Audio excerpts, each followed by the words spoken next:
It's just jungle.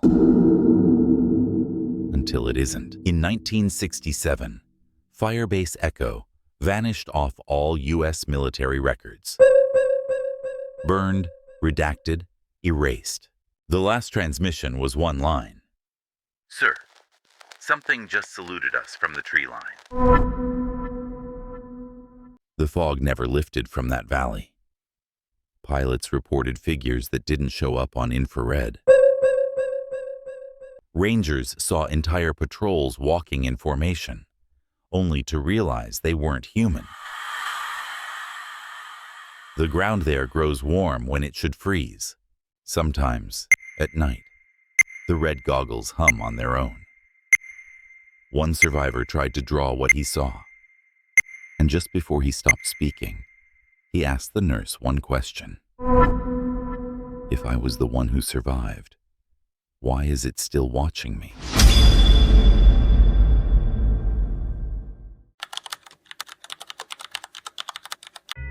I remember the sound first.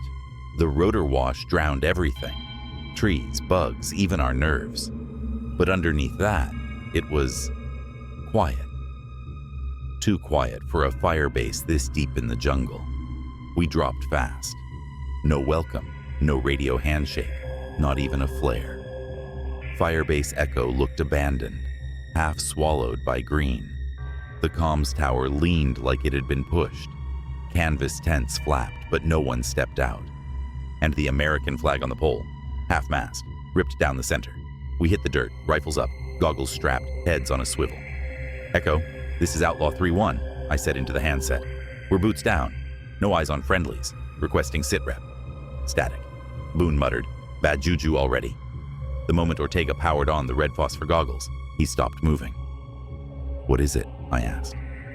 He didn't answer, just kept staring across the clearing. I followed his gaze. Nothing. Trees, fog, bamboo. No heat signature on my thermal. No noise. Then Ortega whispered, "Something's saluting us." I looked again. Nothing. But he was locked in, breathing hard. I switched to red vision. The world snapped into a blood-washed nightmare. There it stood, at the tree line, tall, gaunt, still. It didn't move. But the second my eyes adjusted, it raised a long, human-like arm and saluted. Precise, intentional. I ripped the goggles off. Gone. The tree line was empty. I said nothing, just felt my pulse. The others didn't see it. Not yet. But I knew then. We weren't alone here, and we hadn't been for a long time. Ortega didn't blink for 5 full minutes. When I touched his shoulder, he finally spoke. It knew my name. We moved into the base with guns drawn. No signs of struggle, just absence. Like everyone stood up mid-task and walked into the trees. A half-eaten MRE lay open on a crate. Coffee still in the mug, frozen in a thin layer of film. Radios unplugged, some ripped clean from their mounts. Spec. Yates muttered, "They left in a hurry," or "They didn't leave at all." We cleared the command shack. Dust everywhere. But one of the logbooks looked recently touched, its last page torn out. Calhoun swept the antenna feeds. "Main set's fried," she said. "Like, cooked from the inside.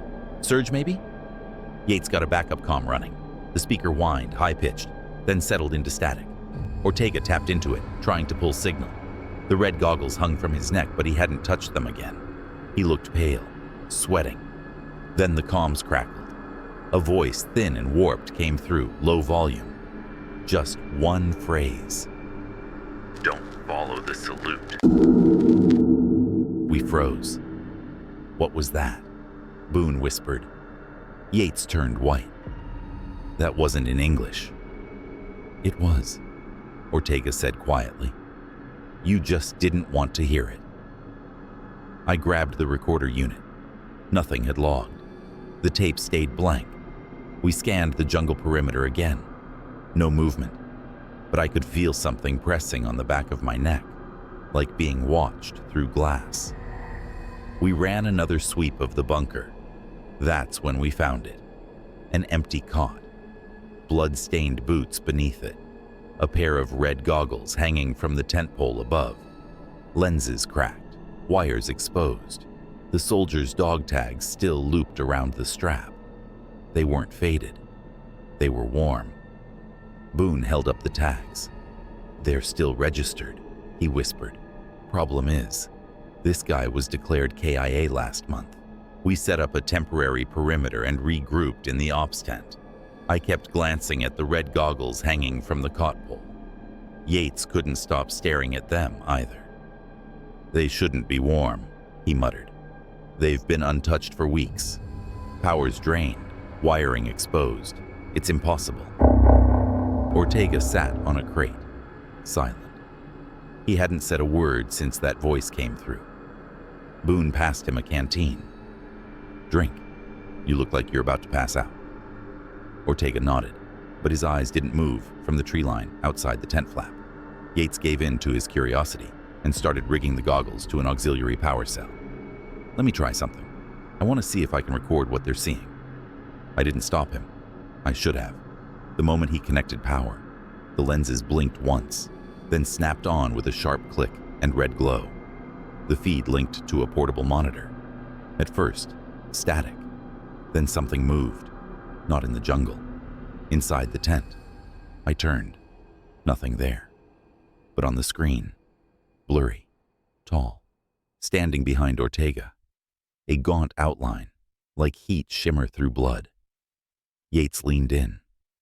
"Is that?" The figure on the monitor raised its hand. Not to wave, to reach.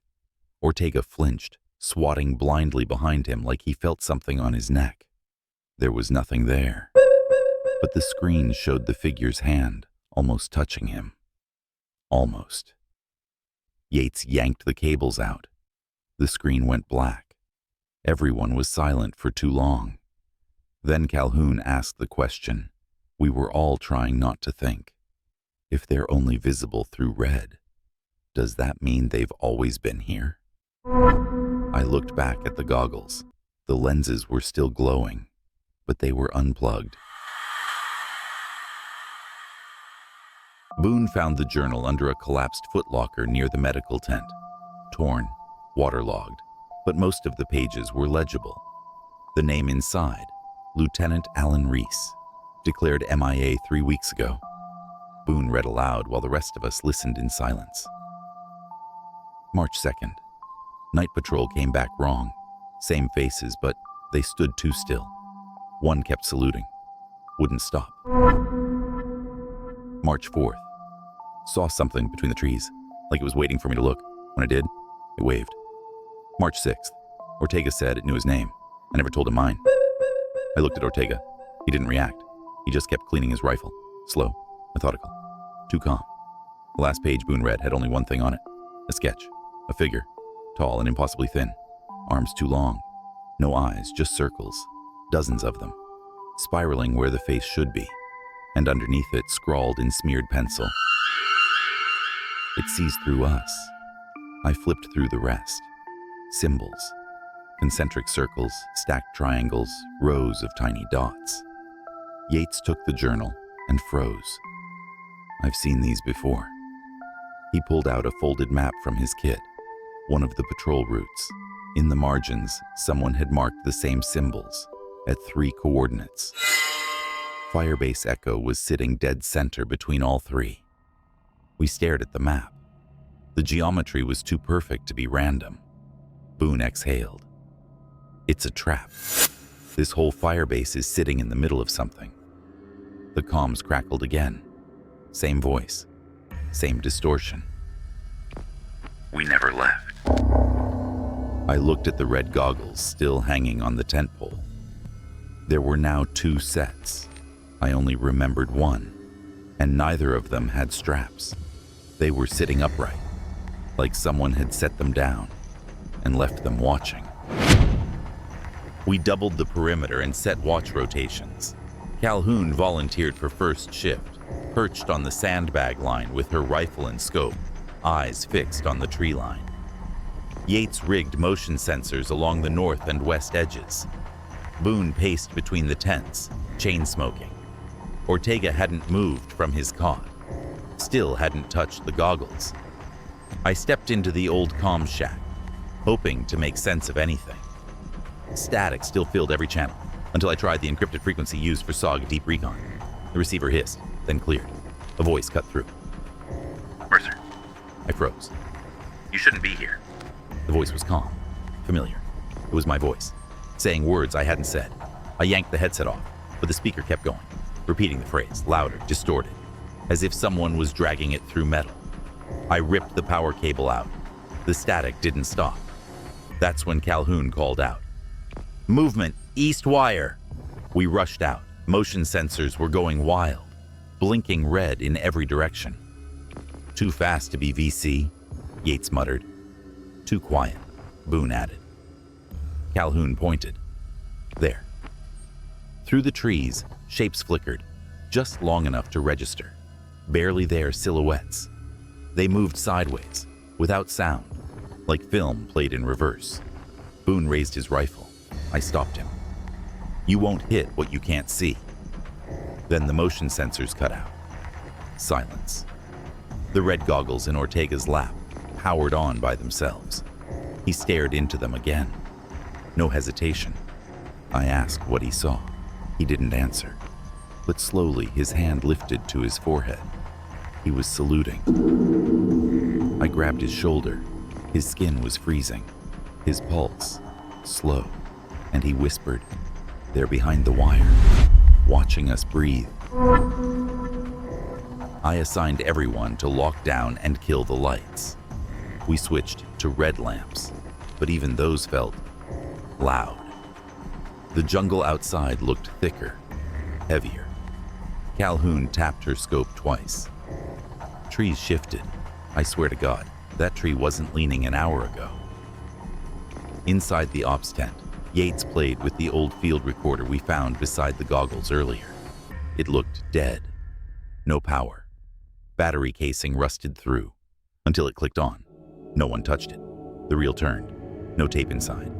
And yet, a voice spilled out. Gravelly, clipped, like a sergeant mid-briefing. Outpost Echo. Dig in. Do not acknowledge them. They'll test you first. Then they'll speak. Boone's cigarette fell out of his mouth. Did that just say, don't acknowledge them? The voice continued. Don't return the salute. They want recognition. The reel spun faster, then stopped. Silence. Yates picked it up to check the casing. There's no tape, he whispered. This thing's been dead for years. The red lamps flickered. Ortega stood up. He walked straight to the edge of the clearing and stopped. Stared into the trees like he saw something waiting just beyond the fog. I followed, calling his name once. No response. I stepped beside him. Then I heard it. Not with my ears. It was inside. A voice, not mine, not human, speaking through memory. Mine. Your first command. The one that went wrong. They forgave you. But I didn't. I turned. No one was behind me, but I could still hear it, pulsing under the skin like pressure in my skull. Back at camp, the red goggles were on the ground, recording, and I swear, on the playback monitor, there were 6 of us standing in formation, but only 5 of us were alive. At 6 a.m., I ordered the team into a staggered patrol. Not by choice, we'd picked up movement again. 3 motion triggers on the western tree line tripped within 15 seconds of each other. Too slow for artillery, too fast for VC. No footsteps, no heat. Boone and Ortega took the south perimeter. Calhoun and Yates went north toward the old latrine bunker. I stayed near camp, monitoring all channels and keeping eyes on the red vision gear. The air was different, still cold, but wrong in a new way. Not jungle, not dew. It smelled like the inside of a burned-out radio, melted wires and ozone. The goggles sat idle on the crate next to me. I didn't touch them, not after what Ortega did, but I couldn't stop glancing at them. Outlaw 3, "1, this is Stitch." Boone radioed in. "South clear, but Ortega's talking weird. Says the trees are moving with us." I keyed my mic. "Confirm. Visually or audio?" Boone hesitated. "Neither. He says they're set. Like he walked past the same branch 3 times. Yates cut in on the second channel. "North path's blocked. Bunker collapsed in on itself. No signs of rot. Looks fresh." I frowned.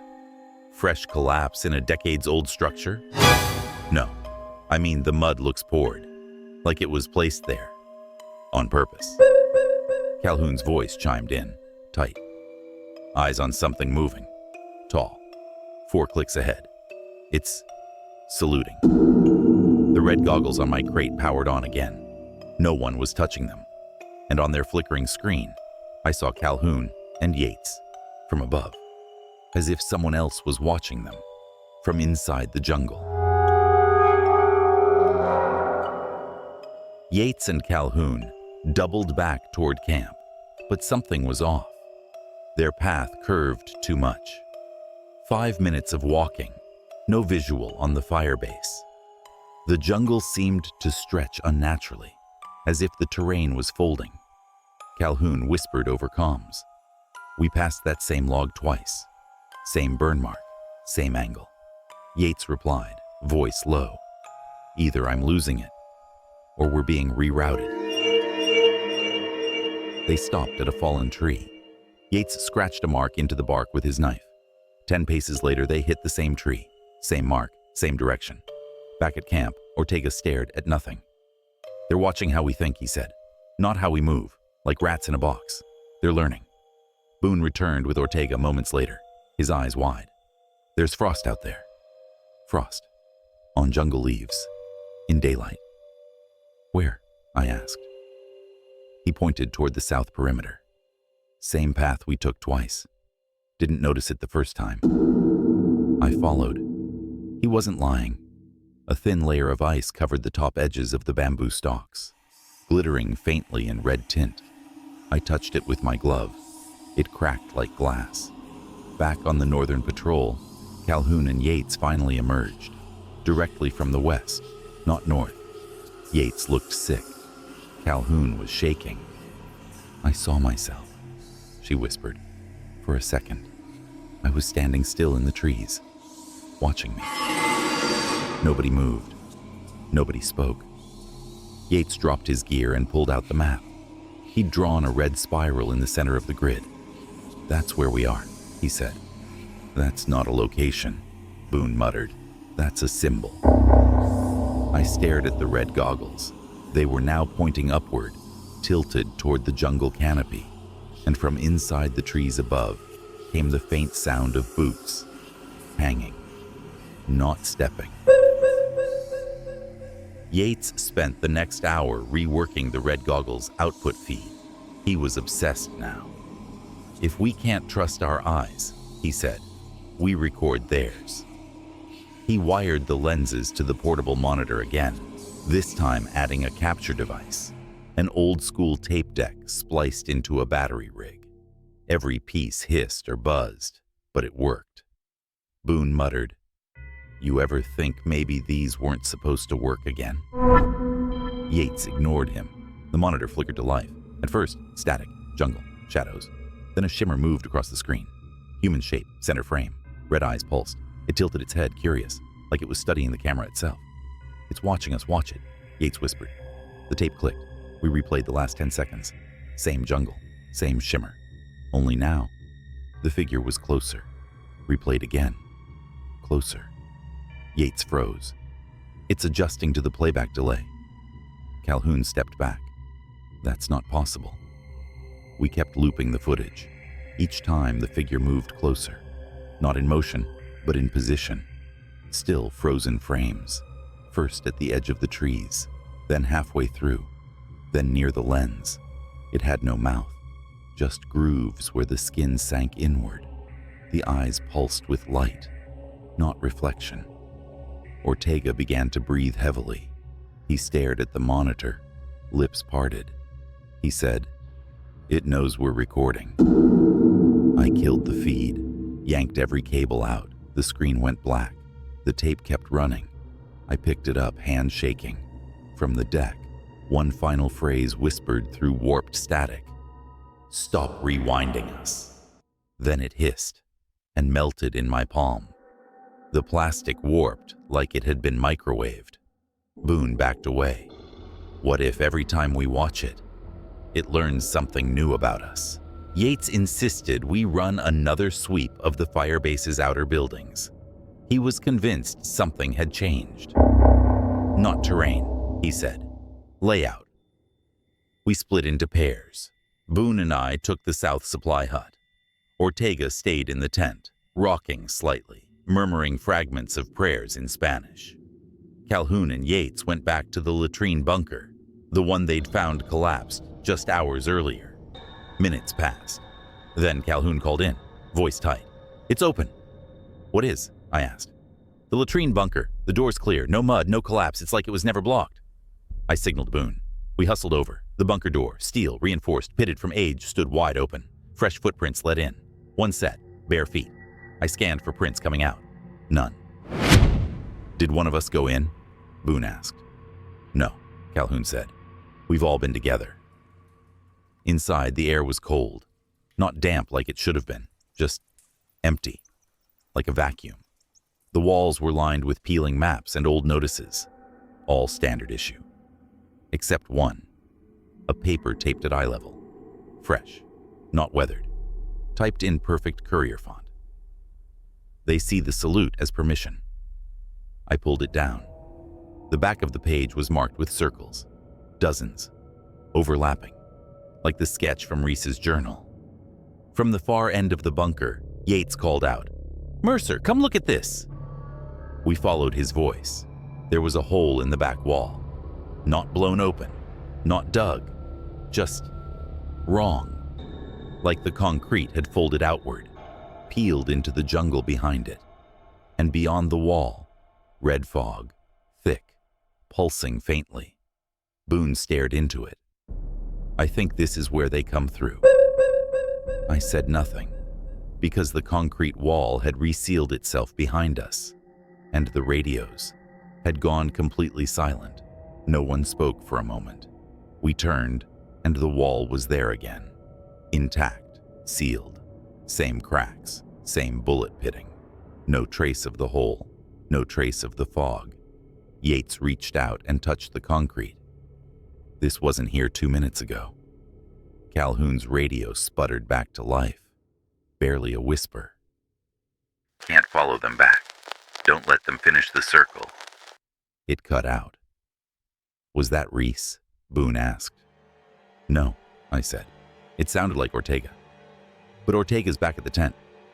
We bolted out of the bunker and made for camp. That's when we found it. Not Ortega. His gear, suspended in midair, 10 feet up in the trees. His pack, webbing, rifle, everything strapped together, hanging by cords that didn't seem to be tied to anything. No branches, no knots, just hovering. I stepped under it. The air was cold again. Boone reached up and tried to touch the gear. The second his glove brushed it, the entire bundle dropped to the ground with a thud. Empty. Every pocket was unzipped, every clip unsnapped. But there were no footprints, no sign of Ortega. Calhoun whispered, "Did he go up? Or did something pull him through?" We searched the area for 20 minutes. Then Yates called out, "Found something. Footprints." We ran to him. The prints were fresh, bare, human, leading away from the camp. Except they weren't indented. They were raised, like the ground had formed around where someone used to be. Boone shook his head. "That's not how footprints work." Calhoun stared down the path.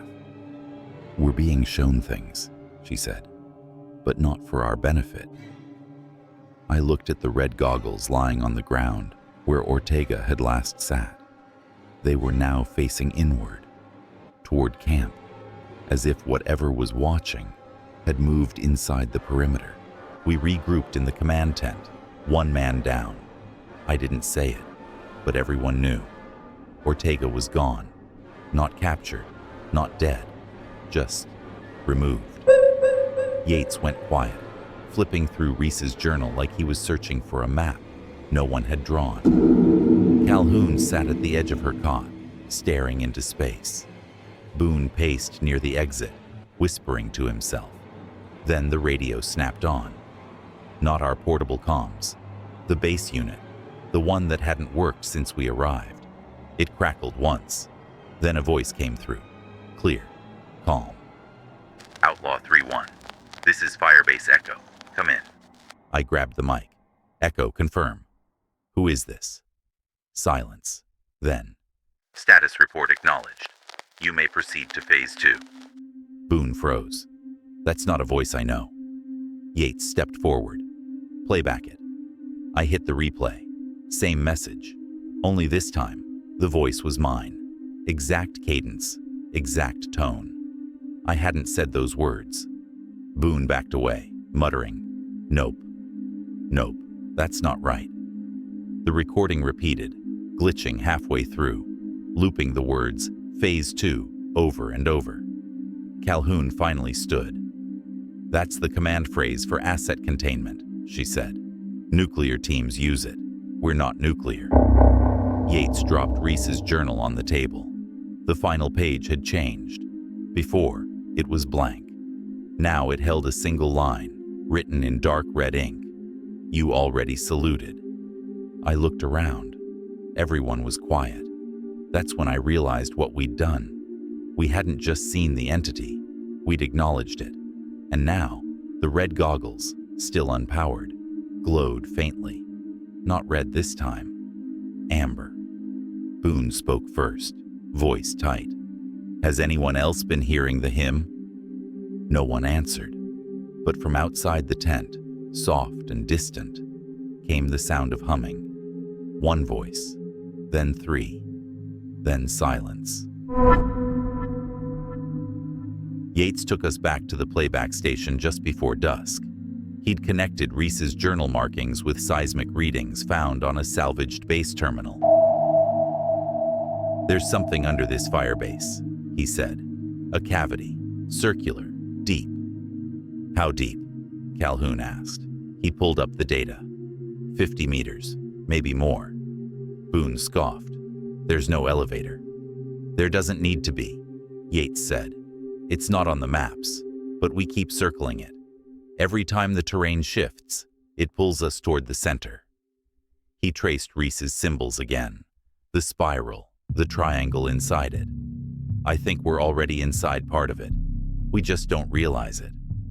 Then the earth groaned. A low, distant vibration, like metal warping under pressure. It didn't come from around us. It came from beneath.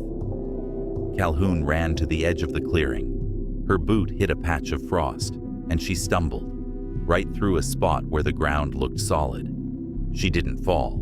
She vanished. Boone screamed. I reached forward instinctively and nearly pitched in myself. But Calhoun's voice came back. "I'm fine," she said. "I'm below. I think I'm under the firebase." We lowered a line. When I descended 10 feet, the world shifted, like I'd passed through a membrane. The jungle was gone, replaced by black concrete, cold, dry, silent. Faint red light pulsed from glyphs carved into the walls, the same glyphs from the journal. Calhoun stood just ahead, facing a round stone opening carved into the floor. It wasn't built. It was grown, like roots curling inward. Boone's voice echoed from above. "Do we pull you out?" I looked at Calhoun. She whispered, "It's not waiting for us. It's remembering us." The hole breathed, and from deep inside it, something whispered back. Phase 3.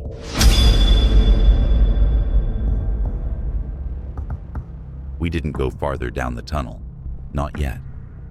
Calhoun and I climbed back out, hands shaking. Boone grabbed us as soon as we cleared the surface. His face was pale, his hands trembling. "While you were down there," he said, "the cameras switched on. All of them, even the ones with no power." I looked toward camp. Every portable unit, tripods, helmet cams, even busted sensors, were lit up. Red LED dots blinked in unison. "They're recording," Yates said, "but nothing's being saved." Then we saw it, on the primary playback monitor. Our camp. But not live. It was us, standing in formation, silent, stiff, except there were more of us than there should have been. 6 figures, but only 4 of us were alive. One wore Ortega's gear. One had Reese's rifle. They weren't moving, just watching the real camp from a few meters away. Yates played the feed in slow motion. One of the figures turned its head, jolted, not natural, and stared directly at the camera. The image glitched. A single frame flashed on screen. Black background, glyphs, and a line of text in distorted courier font. "Observer acknowledged. Return sequence initiated." Boone stumbled back, muttering, "Return to what?" I looked at the glowing red goggles on the crate. They had a new crack across the lens. Inside the crack, movement. Tiny, swirling shapes like ash, trapped in glass. Calhoun whispered, "They're not showing us what's out there anymore." I turned. "They're showing what's becoming us." The radios chirped again. "Firebase Echo, reinforcements inbound. Prepare for extraction." We hadn't sent a request. No coordinates, no contact. And the voice. It was Ortega. Only this time, it wasn't using his words. It was using mine. From earlier today, word for word. Boone finally snapped. He grabbed his gear and headed for the tree line. "This place loops, folds, copies," he said. "We're not staying. Whatever this is, it's studying us like a lab rat." "Boone," I called after him, "we can't outrun it. We don't even know what's real anymore." He stopped. "Exactly. So maybe it won't follow something unpredictable." Yates didn't argue. He was too busy rewinding an old film reel he found inside one of the storage containers. It was marked Echo training footage. We set up a portable projector against a blank canvas near the mess tent. The reel began. Grainy black and white footage, helicopter landings, troop formations, standard drills from 1966, then static, then something else. A soldier, face obscured by his helmet, stood facing the camera, motionless, his right hand raised in a perfect salute. Behind him, 5 others stood still. One was Ortega. The timestamp read, March 21st, yesterday. Boone returned at that moment. He looked at the screen, went pale, and collapsed to his knees. I walked past that exact lineup, 10 minutes ago. I thought it was gear hung on a line. The footage glitched again. The figure in front leaned toward the camera. Then the reel burned. Not from heat. The film strip turned black, starting from the edges and curling inward, like it was consumed. Yates yanked the projector cables, but the machine kept spinning. The screen went black. Then one word blinked in red. Recording. We looked up. The red goggles were gone. All 4 of us spun, scanning the clearing. The goggles were 20 feet away now, resting on top of Boone's pack, facing outward, toward the jungle, waiting for something else to come through. Or maybe someone to go back. At 2 a.m., Calhoun shook me awake. "There's 2 Yates." I sat up fast. "What?" She pointed toward the comms shack. Yates was inside, wiring something up to the red lens recorder. But behind the generator, half obscured in shadow, was another Yates. Same jacket, same rifle, same slow, focused movements. I called out, "Yates!" The one in the shack answered. "What?" The figure behind the generator didn't flinch. Calhoun raised her rifle. "What if we've been with the wrong one this whole time?" Boone whispered. "We've all been together, haven't we?"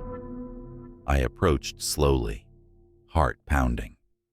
The figure behind the generator moved only when I stepped around to see its face. But there wasn't one. Where Yates's eyes and mouth should have been, just smooth, pulsing skin. A ripple where lips would part. It cocked its head, mimicking the motion Yates made when confused. It began raising its right hand, slowly, saluting.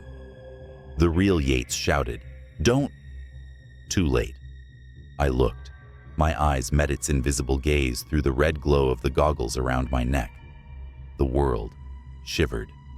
The jungle sound cut out completely, like sound had been sucked from the air. My head ached. My breath felt thick. The thing turned, walked into the darkness, vanished. Calhoun reached me first. I couldn't speak. Behind us, the red goggles powered on again. This time, we didn't see the forest. We saw ourselves, just seconds earlier, frozen in that moment, like we were being watched backward through time. Boone whispered, "I think we're the copy." No one disagreed. Yates played back the last few frames of the monitor. In the corner of the feed, behind our shadows, something tall and still stood watching. It waved, not a salute this time, just a wave, as if saying, "I remember." We stayed inside the comms tent for hours after that.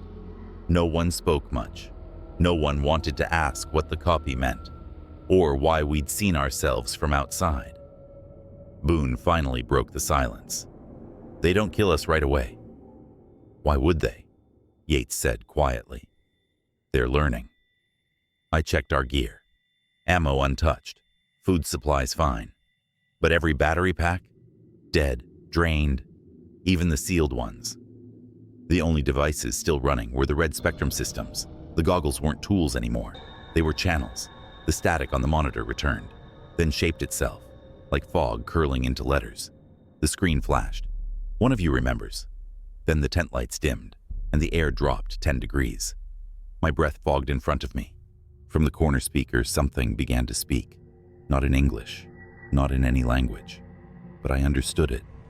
Not with words, but through memory. I saw my first mission again. The one that went wrong. The friendly fire. The screaming. The men I lost. The voice coiled through it like a snake through grass. It didn't ask questions. It blamed me. "You gave the order." Yates fell to his knees, grabbing his head. "Make it stop. Get it out of me." Calhoun backed away, eyes locked on the speaker. "It's not broadcasting," she whispered. "It's remembering with us." I reached for the goggles on the table. The lenses were swirling now, not showing the outside, not showing night vision, just images, moments. Boone's mother, Yates in training, Calhoun's first kill. It was watching us through our own past. "Turn it off," I said. No one moved, because we all saw it at the same time, a figure forming in the static. Its mouth opened, and from the goggles came my voice, warped and slow. "Let me back in." We left the tent before the voice finished. No one said anything. We just ran. The jungle felt smaller somehow, like the trees had moved in while we weren't looking. Branches brushed our shoulders even in the clearing. The red mist was thicker, bleeding into places it hadn't touched before. Yates pulled up the route to the armory cache. "If there's anything left, flares, charges, backup power, we need it now." The path was simple. 2 left turns, 1 right. But 5 minutes in, we passed the same tree. I scratched an X into it with my knife. 3 minutes later, we passed it again. Boone swore. "We're in a hallway, not a jungle." Calhoun stood still, turned slowly. "No, not a hallway, a loop." The fog behind us grew denser, and then the trees opened, not by movement, not by force. They simply changed, shifting aside like a curtain drawn back. A corridor revealed itself, smooth walls, no branches, no light source, just red mist bleeding out of the seams. We stepped in. The sound changed instantly. No birds, no wind, just a low hum, like machinery buried under bone. Yates pulled out a motion scanner. It lit up like a Christmas tree. Everything's moving, except us. Boone reached out to the wall. It pulsed once beneath his palm. Alive. Warm. Then the far end of the corridor brightened. A door slid open. Inside, a chamber, round. Walls carved with glyphs we didn't recognize, but somehow understood. Fear. Hunger. Permission. Memory. Return. In the center, a pillar. On top of it, a single item. A headset. Wrapped in old red wiring. Still glowing. Yates stepped forward. The second his fingers touched it, the corridor behind us vanished. Gone. We were no longer in the jungle. We were somewhere beneath it, and whatever lived here was waiting to finish what we started. The air here didn't move. It contracted. Every breath felt shared, like something else was breathing with us, pulling our lungs into sync with its own rhythm. The walls of the chamber were alive, not flesh, but memory. Glowing red lines pulsed through the stone, forming glyphs that reassembled every time you blinked. Fear, command, watcher, loop, host. The pillar in the center began to lower. No sound, no mechanics. Just a slow descent, revealing a hollow underneath. Inside, uniforms. 6 of them, all ours. Boone stepped forward. No way, no damn way. Each uniform was tagged. Mercer, Boone, Calhoun, Yates, Ortega, Reese, even mine. Same dirt stains, same tear on the sleeve. I think we've been here already, Calhoun whispered. Yates approached one of the suits and picked up a tag. These are us, but older, worn longer, burned in places we haven't been burned yet. He reached for a patch on the chest. MACV-SOG. It flaked away into ash. Boone stepped back. We're not in a chamber. We're in an afterimage. The glyphs on the wall brightened, rearranging again. They return, always. Calhoun turned to the far wall, where a jagged seam split the stone. A doorway opened. Beyond it, another chamber, smaller, lit from within. Reese was there, or what was left of him, sitting upright, back straight, saluting. His body mummified, frozen in posture, skin wrapped tight around bone. The red goggles fused to his face.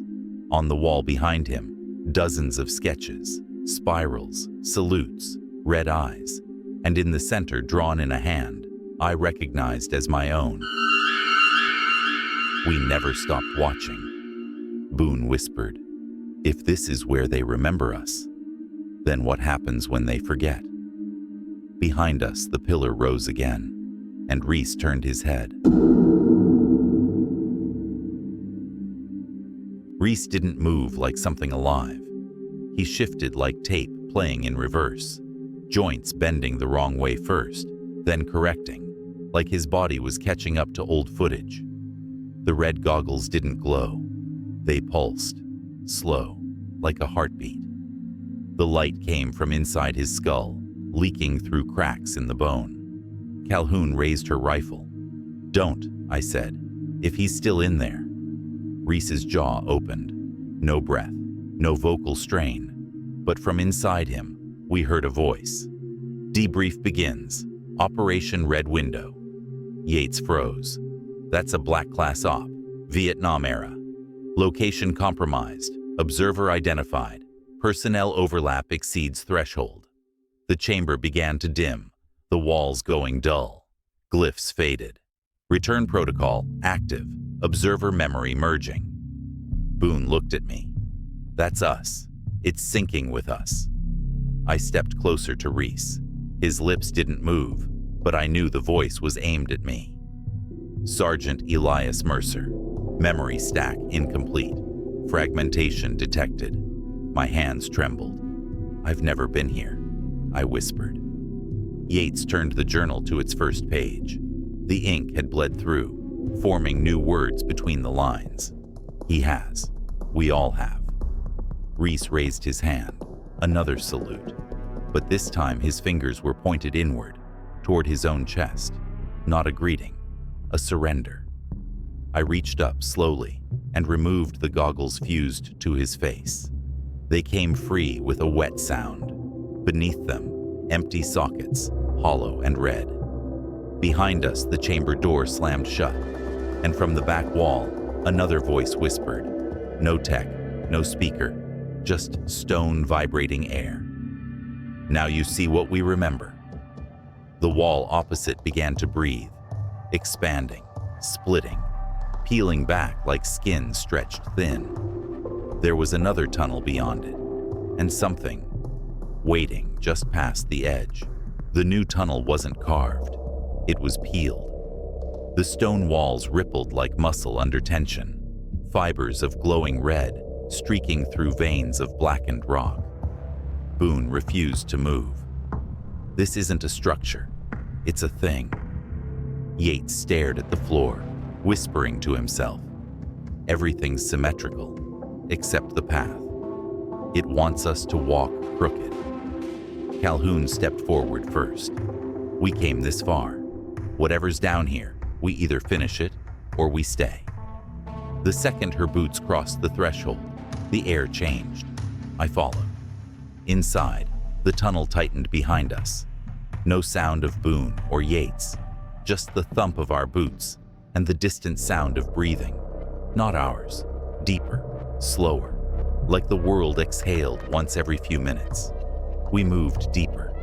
The walls around us began to shift again, no longer pulsing but showing. Images surfaced like oil in water. Shadowy figures, helicopter rotors, troop formations, all memories, all ours. I remember this, I whispered, touching one image, a field op from 1966, a mission I'd never told anyone about. I hadn't thought about it in years. Calhoun gasped. Her own memory surfaced, her brother's funeral. She dropped to one knee, choking. This place is feeding on us, she said. Our grief, our guilt. At the end of the tunnel, a circular chamber awaited. Empty, except for a mirrored wall, perfect reflection. We stood before it. At first, we saw ourselves. Then we blinked and saw them, our doubles, standing where we stood but with red eyes, still, saluting, and behind them hundreds more, silhouettes reaching beyond the edges of the mirror. Each one, us. A loop of loops, a memory of every time we'd been here before. I stepped forward. The mirror didn't reflect me anymore. It saluted and whispered in my own voice. We missed you. We returned to the surface tunnel in silence. Boone and Yates stood just inside the entry, rifles up, eyes wide. Boone didn't lower his weapon when he saw us. You were gone for hours, he snapped.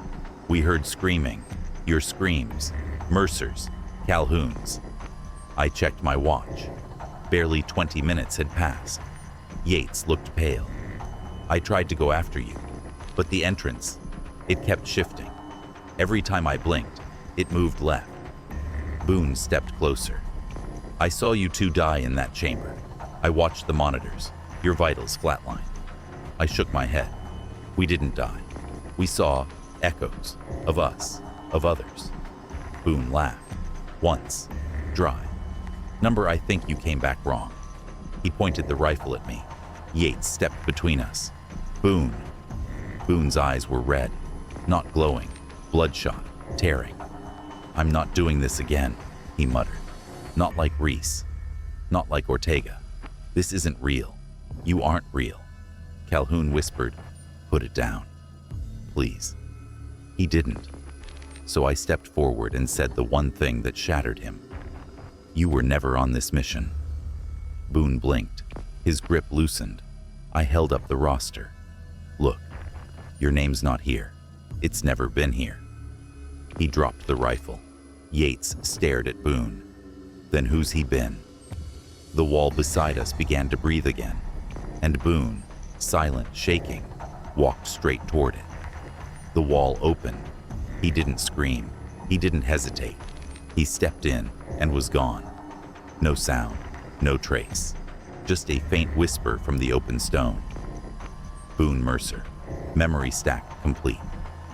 Yates collapsed to his knees. That was my brother's name, he whispered. I looked at the wall and knew we weren't on a mission. We were inside a remembrance, one that wasn't ours, not anymore. We didn't speak for a long time. Boone was gone, like the others, taken without blood, without struggle, just forgotten into the structure's memory. Yates sat hunched near the generator, hands shaking as he checked our vitals on the HUD monitor. "This doesn't make sense," he muttered. "There's 5 biometric signals still active, but only 3 of us here." Calhoun stood slowly. "One's Boone. Number Boone's gone," Yates said. "I just pinged his signal. It's moving, fast, circling the camp." I checked my own pulse readout. Normal. Calhoun's was there too. The 5th? Yates highlighted it. It read, S. Reese. Reese had been dead for months. The signal was tagged active. Calhoun stepped outside, rifle drawn, scanning the fog around the tents. That's when we saw them. 5 soldiers, standing at the edge of the clearing, shadows backlit by the red glow of the perimeter lamps. Not moving, not advancing, just watching. I raised my weapon. Calhoun whispered, "Are those—" "No," I said. "Not uniforms. Reflections. The same gear, same rifles, same patches. But no faces. Just pulsing, mirrored surfaces where skin should have been." Yates checked the HUD again. "They're broadcasting on our original SOG call sign. Echo Team 1. That's us." "Wrong," I said. "That's what we used 3 days ago." The reflections began to split, fracturing into 2s, then 4s, until dozens lined the edge of the tree line, each one saluting, each one glitching between stances, like bad film. Yates whispered, "We're not being hunted." Calhoun looked at me. "Then what?" "We're being replayed." The figures stepped backward into the mist, and the radios buzzed with a chorus of distorted voices. "Mission parameters acknowledged. Extraction complete. Await next deployment." Then silence, and every light in the camp went out at once. Total blackout. No glow from the goggles, no hum from the generator. Just breathing, hours and something else, deeper, slower, ancient. We regrouped in the command tent, lighting a single emergency flare. Red shadows danced on the canvas walls like they were alive. Yates crouched over the journal, flipping back and forth between entries. "It's not a memory," he said. "It's a loop, a ritual. It needs completion. Salute, observe, forget. That's the cycle." "Then we break it," I said. "We don't finish it. We don't forget." Calhoun dropped a satchel charge on the table. "I found it buried near the supply hut," she said. Reese marked the location in the back of the journal. Guess he had a backup plan. The journal's last page had changed again. A crude map of the Firebase. Symbols in 3 corners, 1 in the center. Yates traced it with his finger. "These aren't locations. They're points in the ritual. Salute, observe, merge." The center was labeled only, burn.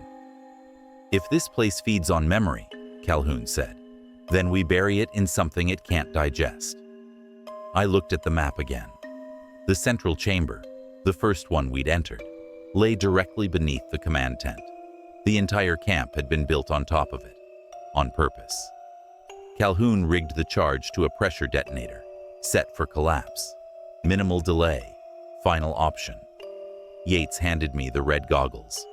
"Smash them?" he asked. I shook my head. "Number we take them. Let it know we're not done watching either." Outside, the fog thickened. Shapes moved in it, slow, confident, tall. "Time to go," I said. We slipped out the north path, eyes forward, breath held. Behind us, the camp pulsed red one last time. And then, detonation. A sound like the earth cracking open to forget what it once remembered. The explosion didn't echo. It collapsed inward, like the jungle swallowed the blast before it reached the treetops. No fireball, no debris, just a sound like metal folding and air being vacuumed out of the world. We ran, not toward extraction, not toward any signal, just away. The path through the jungle was wrong again. Trees bent at unfamiliar angles.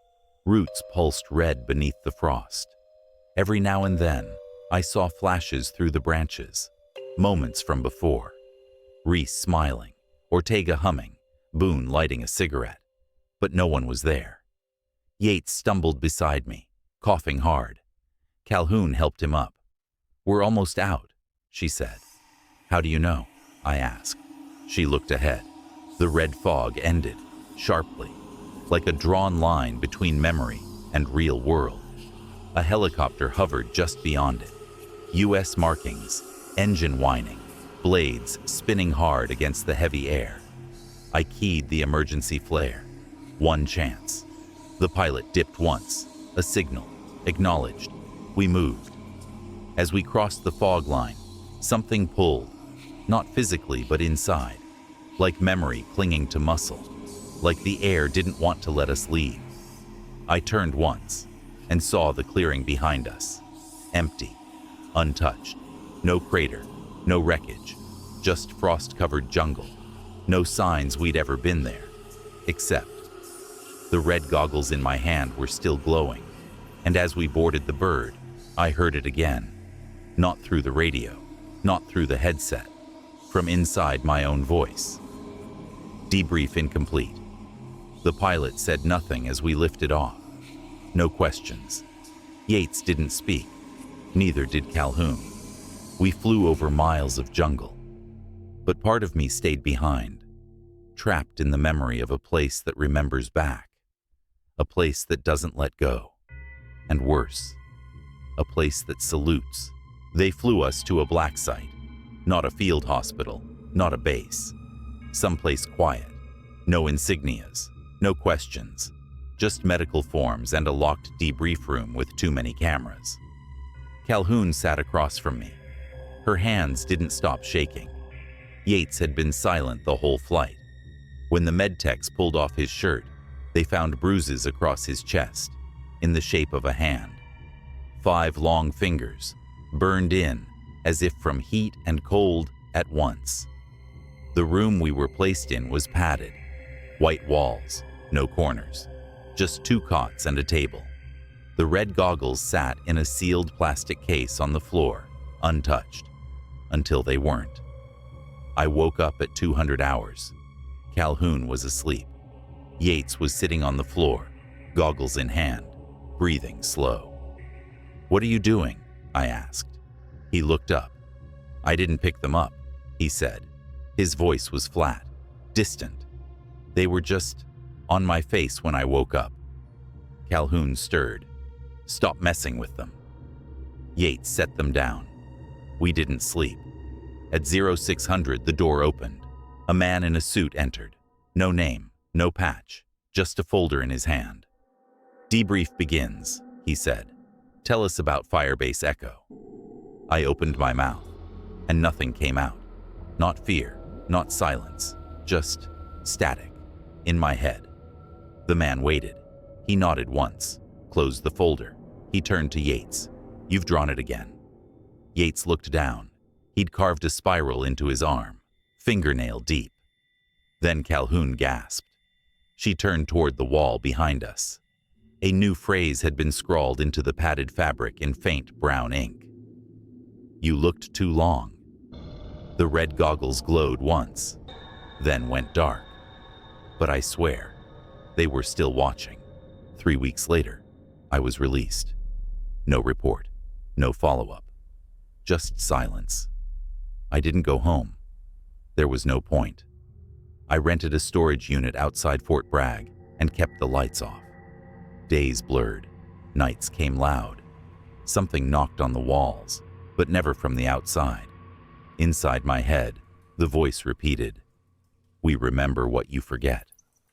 One morning, a package arrived. No return address. Inside, a manila envelope aged and brittle, a single microfilm reel, and a sticky note. You weren't the first. The reel showed a mission from 1966. Same region, same jungle.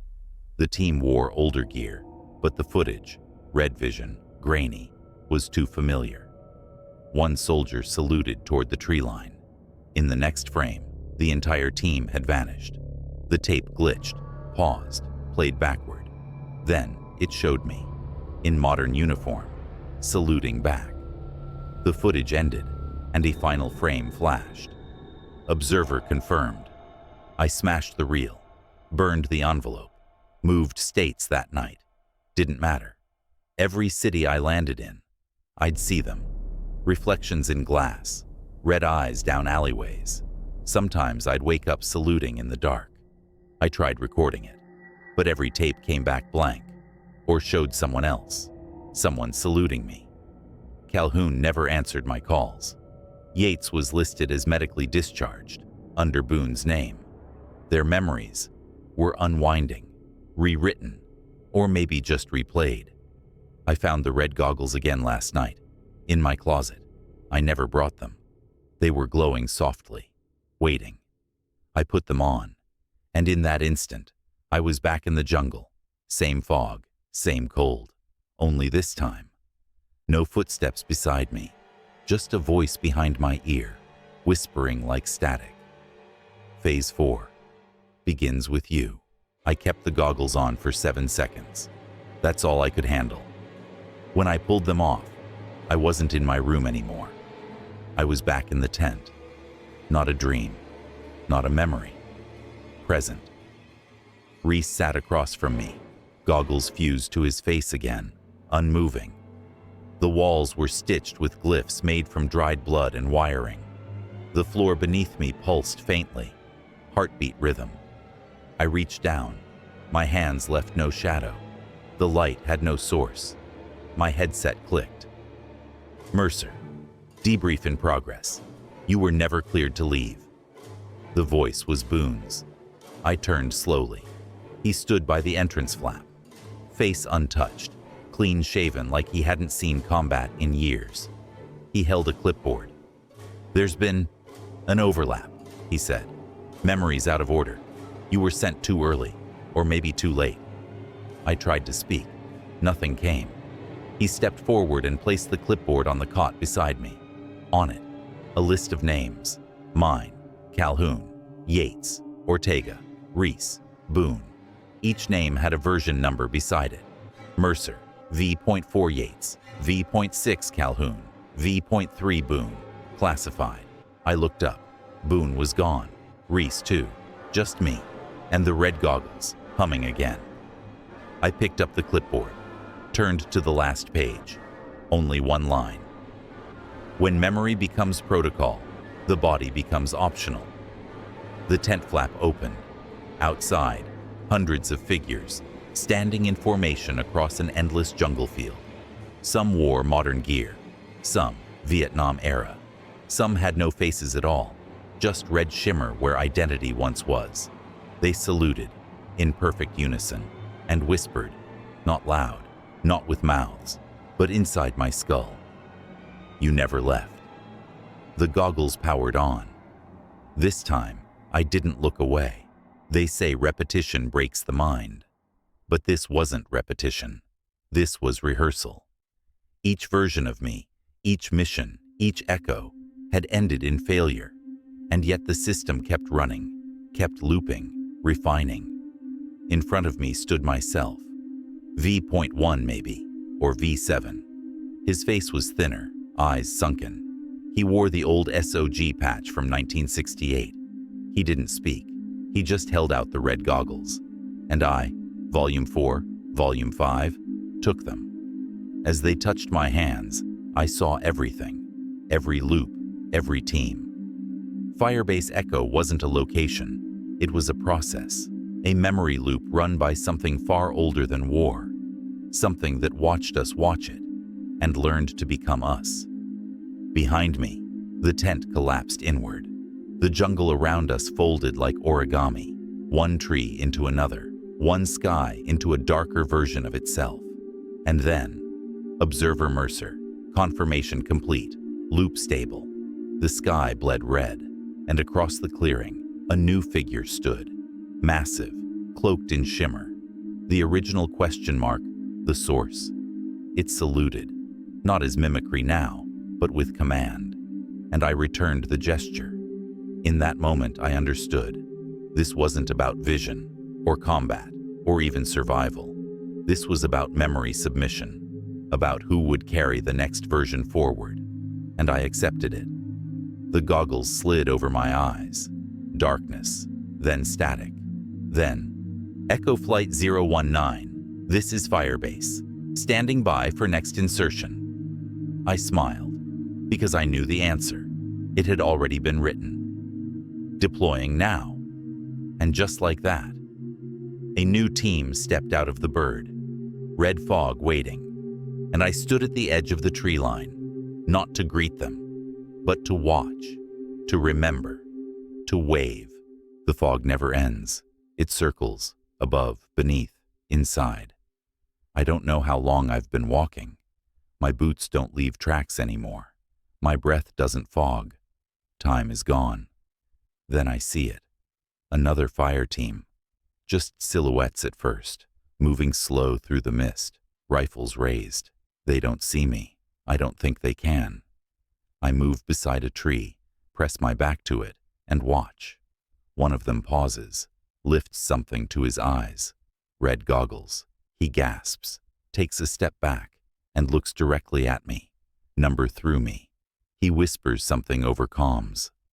There's someone here, watching. The rest turn. Their eyes scan the jungle. Not at me, not past me, at you. The fog ripples. The screen glitches. You feel it now, don't you? That prickling behind your neck. That breath that isn't yours. Because this story wasn't a warning. It was a handover. The cycle doesn't just repeat. It expands. And memory? It needs new carriers. You. You've seen too much. Listened too long, watched too deep, and now the system knows your name. The goggles are already waiting, somewhere in your attic, or a box you forgot you owned. They'll find you when it's time. And when they do, you won't remember Uthis' warning. You'll just see red and salute. Welcome back, observer.